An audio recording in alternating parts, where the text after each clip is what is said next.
Hi സുന്ദരീസ്, എന്തൊക്കെയുണ്ട് വിശേഷം? എല്ലാവർക്കും അസ്വി മലയാളത്തിലേക്ക് സ്വാഗതം. ഇന്ന് നമ്മുടെ ബ്രൈഡൽ സീരീസിലെ 5ാമത്തെ വീഡിയോ ആണ്. ഇന്ന് നമ്മൾ കാണാൻ പോകുന്നത് കല്യാണ തലേന്ന്, അതേപോലെ നമുക്ക് വെഡ്ഡിങ് ഗസ്റ്റ് ആയിട്ട് പോകുമ്പോൾ, ഇനി അതല്ലെങ്കിൽ എന്തെങ്കിലും സിമ്പിൾ ആയിട്ടുള്ള ഫംഗ്ഷൻസിനൊക്കെ ചെയ്യാൻ പറ്റിയിട്ടുള്ള മേക്കപ്പ് ലുക്കാണ്. പിന്നെ ഈ ലെഹങ്ക ആമസോണിൽ നിന്ന് മേടിച്ചതാണ്. ഇന്നലത്തെ വീഡിയോയിൽ ഞാൻ ഇതിൻ്റെ ഡീറ്റെയിൽ റിവ്യൂ, അൺബോക്സിങ്, അതേപോലെ തന്നെ ഈ ബ്ലൗസിൻ്റെ സ്റ്റിച്ചിങ് അടക്കമാണ് കാണിച്ചിട്ടുണ്ടായിരുന്നത്. അപ്പോൾ ഞാൻ പറഞ്ഞിട്ടുണ്ടായിരുന്നില്ല ഇന്ന് ഞാൻ ഇതിൻ്റെ ഡീറ്റെയിൽസ് എല്ലാം കാണിക്കാമെന്നുള്ളത്. അപ്പോൾ ഇതാണ് നമ്മുടെ ഫൈനൽ ലുക്ക് എന്ന് പറയുന്നത്. ഡീറ്റെയിൽസ് എല്ലാം, അതായത് ഈ പാവാട ഇങ്ങനെ ഡ്രേപ്പ് ചെയ്തെന്നുള്ളതൊക്കെ ഈ മേക്കപ്പ് കഴിഞ്ഞതിന് ശേഷം ഞാൻ കാണിച്ചു തരാം കേട്ടോ. ഇത് സാധാരണ പാവാട ഇടുന്ന പോലെയല്ല, റാപ്പ് റൗണ്ട് സ്കേർട്ടായിട്ടാണ് ചെയ്തിട്ടുള്ളത്. അതൊക്കെ ഞാൻ കാണിക്കാം. ഫസ്റ്റ് എൻ്റെ മേക്കപ്പിൽ ഞാൻ ജസ്റ്റ് ഒരു ടോണർ അപ്ലൈ ചെയ്യുന്നുണ്ട്, ജസ്റ്റ് ഒന്ന് സ്പ്രിറ്റ്സ് ചെയ്യുന്നുണ്ട്. റോസ് വാട്ടർ ആണെങ്കിലും മതി. നമുക്ക് ജസ്റ്റ് ഒന്ന് മുഖം ഒന്ന് നനച്ച് കിട്ടിക്കഴിഞ്ഞ് കഴിഞ്ഞാൽ ഇത്തിരി ഒരു ഹൈഡ്രേഷൻ ഉണ്ടാവും.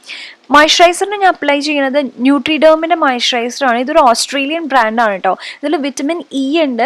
അതിനേക്കാളും ബെസ്റ്റ് പാർട്ട് എന്താണെന്ന് വെച്ച് കഴിഞ്ഞാൽ ഇത് നന്നായിട്ട് നമ്മുടെ സ്കിന്നിനെ മോയ്സ്ചറൈസ് ചെയ്യും, ഒട്ടും തന്നെ ഓയിലി ആക്കില്ല എന്നുള്ളതാണ്. അതുകൊണ്ട് തന്നെ മേക്കപ്പ് ചെയ്യണേക്കാളും മുമ്പ് ഉപയോഗിക്കാൻ പറ്റിയ ഒരു മോയ്സ്ചറൈസറാണിത്. നമ്മുടെ സ്കിൻ ഓയിലി ആക്കുകയില്ല, എന്നാൽ പെർഫെക്റ്റ് ആയിട്ടുള്ള ഹൈഡ്രേഷനും ഉണ്ടാവും കേട്ടോ. ലിപ് ബാമിന് ഞാൻ യൂസ് ചെയ്യണത് നിവ്യയുടെ ലിപ് ബാമാണ്. ഇതൊക്കെ ഏത് പ്രോഡക്റ്റ്സ് വേണമെങ്കിലും യൂസ് ചെയ്യാം കേട്ടോ. നമ്മുടെ കയ്യിലുള്ളത് ഏത് വേണമെങ്കിലും യൂസ് ചെയ്യാം. പ്രൈമർ ഞാൻ ബ്ലൂ ഹെവൻ്റെ പ്രൈമറാണ് യൂസ് ചെയ്യണത്. അതിനൊരു സിലിക്കോണി ടെക്സ്ചറാണ് കേട്ടോ. അപ്പോൾ അതുകൊണ്ട് തന്നെ നമ്മുടെ സ്കിന്നിനെ സ്മൂത്ത് ആക്കാനും പോഴ്സൊക്കെ ഒന്ന് ചെറുതായിട്ടൊന്ന് ബ്ലർ ചെയ്യാനായിട്ട് ഹെൽപ്പ് ചെയ്യും. ഞാൻ ജസ്റ്റ് ഒന്ന് പോഴ്സുള്ള ഭാഗത്തും അതേപോലെ തന്നെ വേർക്കണ ഭാഗം ഉണ്ടല്ലോ മൂക്കിൻ്റെ അവിടെ, അത് ചുണ്ടിന് ചുറ്റും, അവിടെയൊക്കെയാണ് മെയിൻലി അപ്ലൈ ചെയ്യണത്. ഞാൻ ലാക്മേയുടെ ഫൗണ്ടേഷനാണ് യൂസ് ചെയ്യുന്നത്. കുറേ പേര് ചോദിച്ചിട്ടുണ്ടായിരുന്നു ലാക്മേയുടെ ഷെയ്ഡ് ഏതാന്നുള്ളത്. എനിക്ക് തോന്നുന്നു ഇപ്പോൾ അവർക്ക് 4 ഷെയ്ഡ് ഉണ്ടെന്ന്. 3 ഷെയ്ഡ് ആദ്യം ഉണ്ടായിരുന്നുള്ളൂ. ഈ 4ാമത്തെ ഷെയ്ഡ് എനിക്ക് ഏകദേശം മാച്ചാണ്. പെർഫെക്റ്റ് മാച്ച് എന്ന് പറയാൻ പറ്റില്ല, എന്നാലും ഏകദേശം മാച്ചാണ്. എനിക്ക് ഒരുവിധം ഫൗണ്ടേഷനൊക്കെ ഓക്സിഡൈസ് ആവും. അതായത് ഒരു പടി ലൈറ്റർ ഫൗണ്ടേഷൻ ആണെങ്കിലും ഇട്ട് കഴിഞ്ഞാൽ ഏകദേശം ഒരു അരമണിക്കൂറൊക്കെ കഴിയുമ്പോഴേക്കും സ്കിന്നായിട്ട് ചേർന്നിട്ട് ഒരു ഷെയ്ഡ് ഡാർക്കർ ആവും. അങ്ങനെ ആകുമ്പോൾ എനിക്കിത് അത്യാവശ്യം മാച്ച് ആവുന്നുണ്ട്. പിന്നെ ഞാനൊരു ലൂസ് പൗഡർ എടുക്കുന്നുണ്ട്. മേക്കപ്പ് റെവല്യൂഷൻ്റെ ആണ്. ഏത് വേണമെങ്കിലും നമുക്ക് എടുക്കാം. എന്നിട്ട് ഞാൻ കണ്ണിൻ്റെ താഴെ ജസ്റ്റ് ഒന്ന് നന്നായിട്ട് അപ്ലൈ ചെയ്യുന്നുണ്ട്, ഒരു ബ്രൈറ്റനിങ് എഫക്റ്റിന് വേണ്ടിയിട്ട്. അതുകൊണ്ടാണ് നമുക്ക് യെല്ലോ കളറിലുള്ള ലൂസ് പൗഡർ ആണെങ്കിൽ ദി ബെസ്റ്റ് ആയിരിക്കും. ലാക്മേയുടെ ഈ ഒരു ബ്ലഷ് പാലറ്റാണ് ആക്ച്വലി ഇത്. അപ്പോൾ ഇതിൽ പിങ്ക് കളറാണ് കേട്ടോ ഞാൻ എടുത്തിരിക്കുന്നത്. കംപ്ലീറ്റ്ലി അപ്ലൈ ചെയ്തിട്ട് ഒരു ബ്രോൺസി കളർ എടുത്തിട്ട് ജസ്റ്റ് ഔട്ടർ കോർണറിൽ ജസ്റ്റ് ഒന്ന് സ്പ്രെഡ് ചെയ്ത് കൊടുക്കുന്നുണ്ട്. സിമ്പിൾ ഐ ലുക്കാണ്, ബ്രഷസ് ഒന്നും വേണ്ട. 2 ഐ ഷാഡോ നമ്മളിപ്പോൾ അപ്ലൈ ചെയ്തിട്ടുള്ളൂ. ഇനി നമുക്ക് ഈ ഹൈലൈറ്റിംഗ് ഷെയ്ഡ് എടുത്തിട്ട് ജസ്റ്റ് ഐബ്രോസിൻ്റെ താഴെയും അതേപോലെ തന്നെ ഈ 2 കളർ നമ്മൾ അപ്ലൈ ചെയ്തിട്ടില്ലേ, ഉള്ളിൽ പിങ്കും പുറത്ത് ബ്രോൺസി കളർ, അതിന് 2നെയും കൂടിയിട്ടൊന്ന് ബ്ലെൻഡ് ചെയ്ത് കൊടുക്കാം. 3 ഐ ഷാഡോ വെച്ചിട്ടാണ് നമ്മുടെ കാര്യം കഴിയും. ഞാൻ Maybelline ജെൽ ഐലൈനർ എടുത്തിട്ടാണ് കണ്ണ് എഴുതാൻ പോണത്. സാധാരണ നമുക്ക് പെൻസിൽ ഐലൈനറോ അല്ലെങ്കിൽ ലിക്വിഡ് ലൈനറോ ആണെങ്കിലും മതി. ജെല്ലാകുമ്പോൾ കുറേ കൂടി നേരം നിൽക്കും. ഞാൻ സിമ്പിളായിട്ടുള്ള ഒരു വിങ് ലൈനറാണ് കൊടുക്കുന്നത്. എന്നിട്ട് ഔട്ടർ കോർണറിൽ കുറച്ച് നന്നായിട്ട് എഴുതിയിട്ട് ഉള്ളിലേക്ക് വരുമ്പോൾ വളരെ സിമ്പിളായിട്ട് എഴുതുന്നത്. ഇന്ന കോർണേഴ്സിൽ ജസ്റ്റ് ആ ഹൈലൈറ്റിംഗ് ഷെയ്ഡ് ഉപയോഗിച്ചിട്ട് ഒന്ന് ഹൈലൈറ്റ് ചെയ്യുന്നുണ്ട്. പിന്നെ ഐബ്രോസ് ഞാൻ വെറ്റ് ആൻഡ് വൈൽഡിൻ്റെ ആ ഒരു ബ്രൗൺ ഷെയ്ഡ് ഇപ്പോൾ കണ്ടില്ലേ, അത് ഉപയോഗിച്ചിട്ടാണ് ഫില്ല് ചെയ്ത് കൊടുക്കുന്നത്. നന്നായിട്ട് നമുക്ക് ഗ്യാപ്പുള്ള ഭാഗങ്ങളിലൊന്ന് ജസ്റ്റ് ഒന്ന് ഫില്ല് ചെയ്ത് കൊടുക്കാവുന്നതാണ് കേട്ടോ. അതിനുശേഷം അതിൽ തന്നെ വരുന്ന ഒരു ക്രീമി കൺസിസ്റ്റൻസിയിലുള്ള ഒരു സംഗതി ഉണ്ട്. അതും കൂടി വെച്ചിട്ടൊന്ന് ബ്രഷ് ചെയ്ത് കൊടുക്കുകയാണെങ്കിൽ പെർഫെക്റ്റ് ആയിട്ട് ഐബ്രോസ് നിൽക്കും. മസ്കാര ഞാൻ ബ്ലൂ ഹെവൻ്റെ മസ്കാരയാണ് ഇടുന്നത്. ജസ്റ്റ് 1-2 കോട്ട് നന്നായിട്ട് ഇട്ട് കൊടുക്കുക. ഞാൻ പറയാറില്ലേ, ഇങ്ങനത്തെ കൺമഷിയൊക്കെ നന്നായിട്ട് എഴുതുമ്പോൾ കുറച്ച് മസ്കാര ഇട്ടാലാണ് ആ ഒരു ഭംഗി വരിക. പിന്നെ എക്സ്ട്രാ ഉള്ള പൗഡർ തട്ടിക്കളയുക. ബ്ലഷിന് എഗെയിൻ ഞാൻ ആ പിങ്ക് കളറാണ് ലാക്മേയുടെ ആ പാലറ്റിൽ നിന്ന് എടുക്കണത്. എന്നിട്ട് അത് ഞാൻ ബ്ലഷായിട്ട് ഉപയോഗിക്കുകയാണ് കേട്ടോ. അത് ജസ്റ്റ് ഒന്ന് തട്ടി കൊടുക്കുക. എന്നിട്ട് ഞാൻ ഇതിലെ ബ്രോൺസി ഷെയ്ഡില്ലേ നമ്മൾ ഐ ഷാഡോന് ഉപയോഗിച്ച് അത് വെച്ചിട്ട് ചെറുതായിട്ടൊന്ന് കോൺടോറിങ് പോലെ ജസ്റ്റ് ഒന്ന് ഇട്ട് കൊടുക്കുന്നുണ്ട്. അതിൽ ഹൈലൈറ്റിംഗ് ഷെയ്ഡ് എടുത്തിട്ട് നമ്മൾ ബ്ലഷ് അപ്ലൈ ചെയ്തതിൻ്റെ മുകളിലായിട്ട് അപ്ലൈ ചെയ്ത് കൊടുക്കുന്നുണ്ട്. എന്നിട്ട് ഇത് 3ഉം കൂടിയിട്ടൊന്ന് ബ്ലെൻഡ് ചെയ്ത് കൊടുക്കുക കേട്ടോ. നന്നായിട്ട് ബ്ലെൻഡ് ചെയ്യുക. അപ്പോൾ ഈ ഒരൊറ്റൊരു പാലറ്റ് വെച്ചിട്ട് തന്നെ നമുക്ക് പലതരത്തിലും ഐ ഷാഡോ ആയിട്ടും ബ്ലഷ് ആയിട്ടും ഹൈലൈറ്റർ ആയിട്ടും ഒക്കെ ഉപയോഗിക്കാവുന്നതാണ്. സെയിം ഐബ്രോ കിറ്റ് ഉപയോഗിച്ചിട്ട് നമുക്ക് കോൺടോറിങ്ങും ചെയ്യാം. നമുക്ക് നോസ് കോൺടോർ ചെയ്യാം, അതേപോലെ ചീക്ക് ബോൺസ് വേണമെങ്കിൽ ചെയ്യാം. ഞാൻ ഇവിടെ മൂക്ക് മാത്രമേ കോൺടോർ ചെയ്യുന്നുള്ളൂ. നമ്മൾ ഓൾറെഡി മറ്റ് ഐ ഷാഡോ പാലറ്റ് വെച്ചിട്ടൊന്ന് ബ്രോൺസ് ചെയ്തിട്ടുണ്ടല്ലോ ചീക്ക് ബോൺസ്, അപ്പോൾ അത് മതിയാവും. നോസ് കോൺടോർ ചെയ്തതിന് ശേഷം ഇനി നമുക്ക് ലിപ്സ്റ്റിക്കിലേക്ക് കടക്കാം. അതിനായിട്ട് ഞാനൊരു ന്യൂഡ് ഷെയ്ഡ് ഫസ്റ്റ് എടുത്തിട്ട്, ബ്ലൂ ഹെവൻ്റെ ഒരു ന്യൂഡ് ഷെയ്ഡാണ്, നല്ല അടിപൊളി ഷെയ്ഡാണ് കേട്ടോ. ഇത് ആസ് സച്ച് തന്നെ നല്ലതാണ്, പക്ഷെ നമുക്കൊരു പിങ്ക് ഷെയ്ഡ് ഉണ്ടെങ്കിൽ നല്ലതല്ലേ നമ്മുടെ ഡ്രസ്സായിട്ട് മാച്ച് ആവാനായിട്ട്.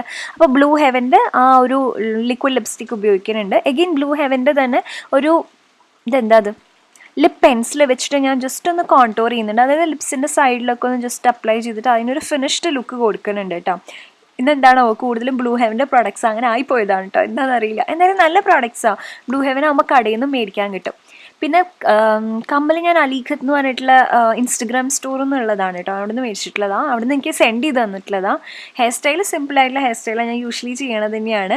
എനിക്ക് ഇതാണ് കൂടുതൽ ചേരുന്നത്, അതാണ് ഞാൻ ഇതന്നെ കൂടുതലും സ്റ്റിക്ക് ചെയ്യാൻ കേട്ടോ. ജസ്റ്റ് ഫ്രണ്ടിൽ നിന്ന് കുറച്ച് മുടി എടുത്ത് ട്വിസ്റ്റ് ചെയ്ത് ഇതേപോലെ ബാക്കിലേക്കായിട്ട് ഇർക്കിലി സ്ലൈഡ് വെച്ചിട്ടുണ്ട്. എന്നിട്ട് അവിടെ തന്നെ നമുക്ക് ഇതേപോലത്തെ ഇങ്ങനത്തെ പിൻസ് മേടിക്കാൻ കിട്ടുമല്ലോ, അത് വെച്ചിട്ട് ഇങ്ങനെ ഒരു 4-5 പിൻ ചെയ്ത് വെച്ച് നല്ലൊരു ലുക്ക് ഉണ്ടാവും. എസ്പെഷ്യലി കല്യാണ തലേന്നൊക്കെ ആകുമ്പോൾ ഇങ്ങനെ ഉണ്ടെങ്കിൽ നല്ല ഭംഗിയല്ലേ, തലയിലൊക്കെ ഇങ്ങനെ കുഞ്ഞു സാധനങ്ങളൊക്കെ ഉണ്ടെങ്കിൽ നല്ല രസമായിരിക്കും.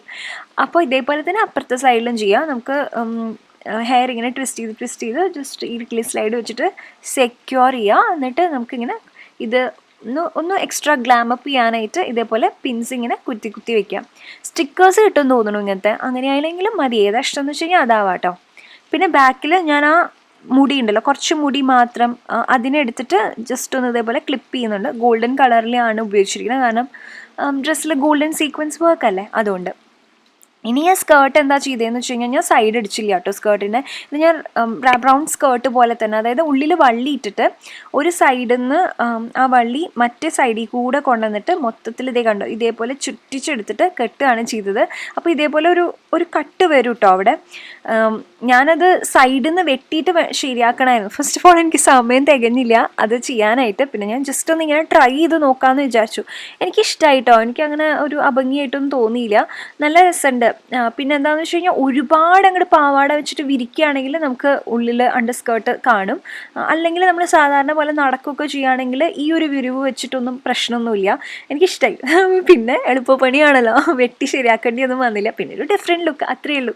അപ്പോൾ ഇതാണ് കേട്ടോ നമ്മുടെ ഫൈനൽ ലുക്ക് എന്ന് പറയുന്നത്. പൊട്ട് കുത്തിയിട്ടുണ്ട്. വള നമുക്ക് ഈ സാധാരണ കടയിൽ നിന്നൊക്കെ മേടിക്കാൻ കഴിയില്ലേ, ഗോൾഡൻ കളറിൽ ഇങ്ങനത്തെ ഒരു സെറ്റ് മേടിച്ചിട്ടുള്ളൂ കേട്ടോ. 1-2 സെറ്റ് ഒരുവിധം ഡ്രസ്സുകളുടെ ഒപ്പമൊക്കെ നന്നായിട്ട് ചേരും, സാരി ആണെങ്കിലും ഒക്കെ. അപ്പോൾ ഇങ്ങനെ സ്കേർട്ടിൻ്റെ കാര്യം പറയുകയാണെങ്കിൽ ഞാൻ പറഞ്ഞില്ലേ അത്യാവശ്യം വിരിവുണ്ട് ഇതിന്, അതുകൊണ്ട് തന്നെ ഇങ്ങനെ കെട്ടി വെച്ചാലും കുഴപ്പമൊന്നുമില്ല. നമുക്കിങ്ങനെ ഉള്ളിൽ കൂടെ അണ്ടർ സ്കേർട്ട് അങ്ങനെ പെട്ടെന്നൊന്നും കാണില്ല, ഒരുപാട് ഇങ്ങനെ നമ്മൾ വട്ടം തിരിയാണെങ്കിൽ കാണും. പിന്നെ കമ്മൽ ഇതിന് പെർഫെക്റ്റ് മാച്ചായി. അങ്ങനെ ഞാൻ നോക്കി മേടിച്ചതല്ല കേട്ടോ, അങ്ങനെ ആയി വന്നതാണ്. പക്ഷെ എനിക്കിത് ഇഷ്ടമായി, ചേർന്ന് വന്നപ്പോൾ നല്ല രസമുണ്ട്. പിന്നെ റിങ്ങും ഒരു ഇൻസ്റ്റഗ്രാം സ്റ്റോറിൽ നിന്ന് തന്നെയാണ്. കംഫർട്ടബിൾ ആണെങ്കിൽ വയറ് കുറച്ച് കാണിക്കണമെങ്കിൽ കംഫർട്ടബിൾ ആണെങ്കിൽ കുറച്ചും കൂടി സ്കേർട്ട് ഇറക്കി ഇട്ടാലാണ് കൂടുതൽ ഭംഗി ഉണ്ടാവുക. അതല്ലെങ്കിൽ ടോപ്പ് ഒന്നും കൂടി ഇറക്കി തയ്ക്കണമെങ്കിൽ അങ്ങനെയും തയ്ക്കാം. ഞാൻ ഈ ബ്ലൗസ് സാരിക്കും ഇടുന്ന തരത്തിലാണ് തയ്ച്ചത്, അതുകൊണ്ട് ഞാൻ ഇറക്കക്കുറവിൽ തന്നെയാണ് കേട്ടോ തയ്ച്ചിരിക്കുന്നത്. അപ്പോൾ ഇങ്ങനെയാണ് കേട്ടോ നമ്മുടെ ബാക്ക്. അപ്പോൾ ഈ ബ്ലൗസ് തുന്നയുടെ വീഡിയോ വേണമെങ്കിൽ എന്തായാലും ഒന്ന് ചെക്ക് ചെയ്ത് നോക്കൂ. അപ്പോൾ ഇങ്ങനെയാണ് നമ്മുടെ ഫൈനൽ ലുക്ക്. എളുപ്പമല്ലേ, വളരെ എളുപ്പത്തിൽ ചെയ്തെടുക്കാൻ സാധിക്കും. നമുക്ക് അത്യാവശ്യം ലോങ് ലാസ്റ്റിംഗ് ആണ്, വളരെ കുറച്ച് പ്രോഡക്റ്റ്സേ ഉള്ളൂ, വളരെ അഫോർഡബിളും ആണ്. എല്ലാവരും ട്രൈ ചെയ്ത് നോക്കുക. ഇഷ്ടമുള്ളൊരു മേക്കപ്പ് ചെയ്യാൻ ഇഷ്ടമൊക്കെ ഉള്ള ആൾക്കാരാണെങ്കിൽ ട്രൈ ചെയ്ത് നോക്കുക കേട്ടോ. അപ്പോൾ അതാണ് ഇന്നത്തെ വീഡിയോ. എല്ലാവർക്കും ഇഷ്ടപ്പെട്ടു എന്ന് ഞാൻ വിചാരിക്കുന്നു. അങ്ങനെയാണെങ്കിൽ വീഡിയോ ലൈക്ക് ചെയ്യുക, കൂടുതൽ വീഡിയോസ് കാണാനായിട്ട് സബ്സ്ക്രൈബ് ചെയ്യുക. അപ്പോൾ നമുക്കിനി നാളെ കാണാം. അതുവരെ bye, take care, love you all, by.